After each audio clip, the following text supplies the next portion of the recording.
આજે હું તમારા માટે એકદમ નવી અને ખૂબ જ ઉપયોગી ટિપ્સ લઈને આવી છું કે જેનાથી તમારા રોજિંદા કામ ખૂબ જ ઝડપથી થશે અને આ ટિપ્સ તમને ખૂબ જ ઉપયોગી નીવડશે.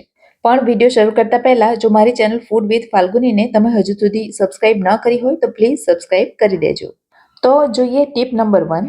ઘરમાં રહેલા સ્વિચ બોર્ડ થોડા સમયે ગંદા થઈ જતા હોય છે. વારંવાર હાથ લાગવાથી અને ધૂળ લાગવાથી એ મેલા થઈ જતા હોય છે. તો એને ખૂબ જ સરળતાથી સાફ કરવા માટે અહીં મેં લીધું છે નેલ પોલિશ રિમૂવર. નેલ પોલિશના રિમૂવર જે ડબ્બીમાં આવતા હોય છે એમાંથી એક ટીશ્યુ લઈ લેવાનું અને બસ એને સ્વિચ બોર્ડ ઉપર રગડ્યા કરવાનું. માત્ર 2 જ મિનિટમાં આખું સ્વિચ બોર્ડ સાફ થઈ જશે. અને સ્વિચ બોર્ડ એવી વસ્તુ છે કે જેને આપણે સાબુ પાણીથી પણ સાફ નથી કરી શકતા. તો એકવાર આ રીત ટ્રાય કરી જોજો. માત્ર એક જ ટીશ્યુથી આખું બોર્ડ સાફ થઈ જશે. અને એ જ રીતે આપણે ગેસના લાઇટરને પણ સાફ કરીશું. તો આ લાઇટર તમે જોઈ શકો છો કેટલું ગંદુ થઈ ગયું છે. અને બસ એના પર પણ નેલ પોલિશ રિમૂવરનું ટીશ્યુ આ રીતે ફેરવીશું એટલે 2 જ મિનિટમાં લાઇટર આખું સાફ થઈ જશે. હવે જોઈએ ટીપ નંબર 2. લગભગ બધા જ વાસણ માંજવા માટે આ 2 પ્રકારના સ્ક્રબ યુઝ કરતા હોય છે. પણ શું તમે જાણો છો કે આ સ્ક્રબમાં પણ જમ્સ ડેવલપ થતા હોય છે?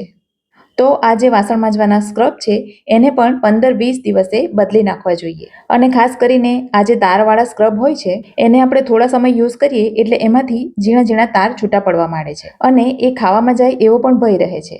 અને જે ડબ્બામાં આપણે સ્ક્રબ રાખીએ છીએ એ પણ થોડા સમયમાં ખરાબ થઈ જતો હોય છે. તો એને પણ આપણે 15-20 દિવસે બદલી નાખવો જોઈએ. અને આ સ્ક્રબ એવા ડબ્બામાં રાખવાના કે જે બહારથી મંગાવેલા ફૂડ સાથે ફ્રીમાં આવેલા હોય.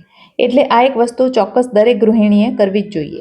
બીજું કે આ વાસણ માંજવાના સ્ક્રબનો ઉપયોગ થઈ ગયા પછી એને દરરોજ તડકામાં રાખવા જોઈએ. એટલે વાસણ ઘસવાનું કામ પતી જાય ત્યાર પછી એને સાંજ સુધી તડકામાં જ રાખવાના જેથી એમાંના જે જમ્સ હોય એ મરી જાય. એટલે આ એક વસ્તુ પણ હું એમ માનું છું કે બધાએ કરવી જોઈએ. હવે જોઈએ ટીપ નંબર 3. આપણે કોઈ પણ બરણીમાં અથાણું કે મુરબ્બો કંઈ પણ ભરીએ ત્યારે હંમેશા એની ધાર ખરાબ થઈ જતી હોય છે અને પછી આપણે એને ફરી પાછી લૂછવી પડતી હોય છે. તો બરણી પણ નહીં બગડે અને આપણો સમય પણ બચે એના માટે હું એક ટ્રીક લઈને આવી છું. તો એના માટે અહીં મેં સામાન્ય પ્લાસ્ટિકની બેગ લઈ લીધી છે અને એને નીચેના ભાગેથી કટ કરી લીધી છે.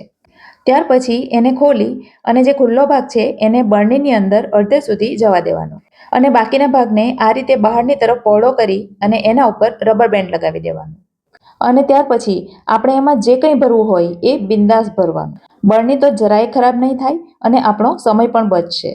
અને આખી બરણી ભરાઈ જાય એટલે એનું પોલિથીન સાચવીને કાઢી નાખવાનું. તો તમે જોઈ શકો છો કે બરણીની ધાર અને આખી બરણી બહારથી એકદમ સાફ રહે છે. તો તમે પણ આ ટ્રીક અજમાવી જોજો. તો હવે જોઈએ ટીપ નંબર 4. આપણામાંથી ઘણા બધા વાસણ માંજવા માટે લિક્વિડનો ઉપયોગ કરતા હોય છે અને આ લિક્વિડ પ્રમાણમાં ઘણું થીક એટલે કે જાડું હોય છે જેનો આપણે પાણીમાં મિક્સ કરીને ઉપયોગ કરતા હોઈએ છીએ અને એક વાડકામાં લિક્વિડ અને પાણી મિક્સ કરતા હોઈએ છીએ. અને આમ કરવાથી ઘણા બધા લિક્વિડનો વ્યય થતો હોય છે કારણ કે છેલ્લે જે લિક્વિડ વધે એને આપણે ફેંકી દેતા હોઈએ છીએ. તો આવું ન થાય અને આપણું કામ પણ ખૂબ જ ઝડપથી થાય એના માટે હું એક ખાલી બોટલમાં થોડું લિક્વિડ લઈ લઉં છું અને ત્યાર પછી એમાં અગાઉથી જ પાણી મિક્સ કરીને તૈયાર કરી દઉં છું. એટલે આપણને જ્યારે જોઈએ ત્યારે સરળતાથી બોટલમાંથી લિક્વિડ લઈ શકાય. અને જો આપણે કામવાળી પાસે કામ કરાવતા હોય તો એ પણ વધારે પડતું લિક્વિડ બગાડશે એવો ભય નહીં રહે. અને વાસણ ધોયા પછી એમાં પણ લિક્વિડ ચોંટી રહેવાનો ભય નથી રહેતો. તો આ એક સામાન્ય પણ ખૂબ જ ઉપયોગી ટીપ છે. હવે જોઈએ ટીપ નંબર 5 અને એ પણ વાસણને લગતી જ છે. આ ટીપ વર્કિંગ વુમન માટે પણ ઉપયોગી છે, જાતે કામ કરતી લેડીઝ માટે પણ ઉપયોગી છે, જેને ત્યાં કામવાળી આવતી હોય એના માટે પણ ઉપયોગી છે અને જેને ત્યાં ડિશવોશર હોય એના માટે પણ ઉપયોગી છે.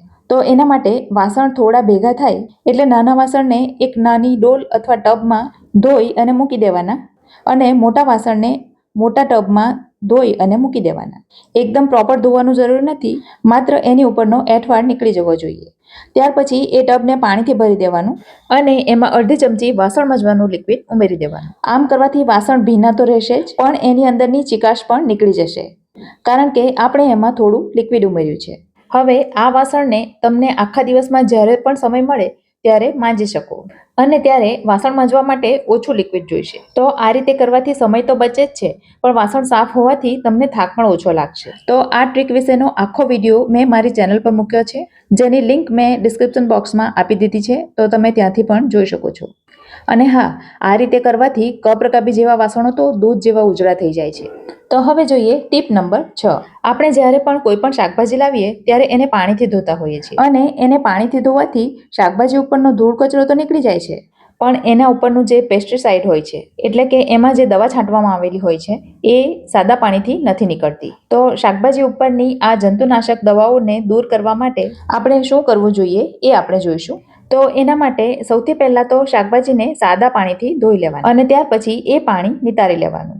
હવે ફરી પાછું બીજું ચોખ્ખું શાકભાજી ડૂબે એટલું પાણી લઈ લેવાનું અને એમાં અડધી ચમચી ખાવાના સોડા ઉમેરી દેવાનું. ખાવાના સોડા એટલે કે આપણે જે ભજીયા ઢોકળામાં ઉપયોગમાં લઈએ છીએ એ જ.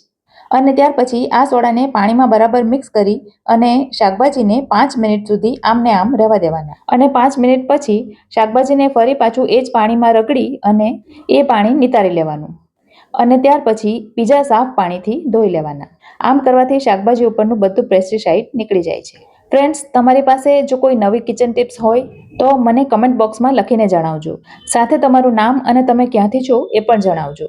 બીજા વિડીયોમાં તમારી ટિપ અને તમારું નામ હું જરૂરથી મેન્શન કરીશ. તો મારી આ બધી ટિપ્સ તમને ગમી હોય તો વિડીયોને લાઇક કરજો અને તમારા ફ્રેન્ડ સર્કલમાં શેર કરજો. તો ફરી મળીશું આવા જ એક નવા વિડીયો સાથે. ત્યાં સુધી મને રજા આપો. આવજો.